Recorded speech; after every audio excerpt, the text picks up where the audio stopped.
Bonjour à tous. La ville de Lons-le-Saunier commémore aujourd'hui sa libération, une journée placée sous le signe de la mémoire, de la transmission et de la reconnaissance.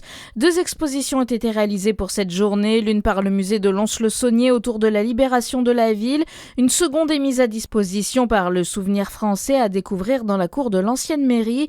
Plusieurs cérémonies à suivre en fin d'après-midi, suivies d'un spectacle pyro-symphonique au Parc des Bains à 21h30.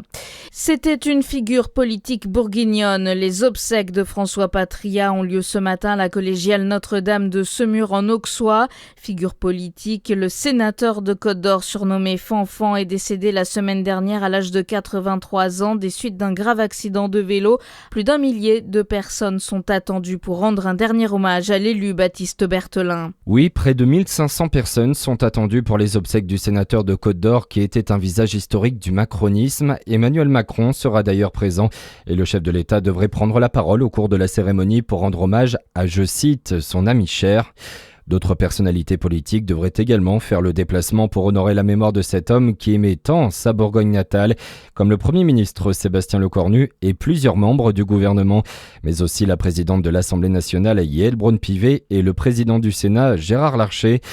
La disparition de François Patria a suscité de nombreuses réactions déjà ces derniers jours. Et le président de la République Emmanuel Macron prononcera l'éloge funèbre à 10h20. Un écran géant doit être installé à l'extérieur de la collégiale Notre-Dame de Semur en Auxois afin de permettre au public de suivre la cérémonie.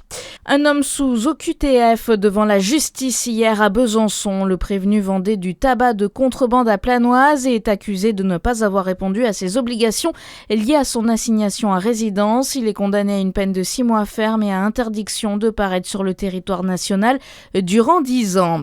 En Saône-et-Loire, à Guignon, la piscine est fermée depuis dimanche. Une mesure qui doit permettre de préserver l'eau potable. Le niveau de la Roue baisse de 1 à 2 cm tous les jours, selon le maire, et est à son niveau le plus bas. Objectif, prioriser l'alimentation en eau des habitants et éviter donc les coupures sur le réseau d'eau.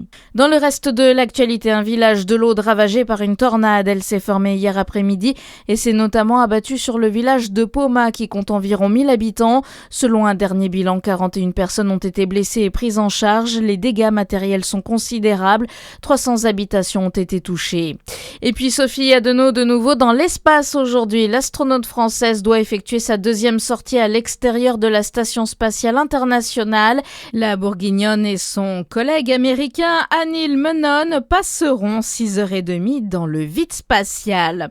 À suivre votre météo sur Fréquence Plus.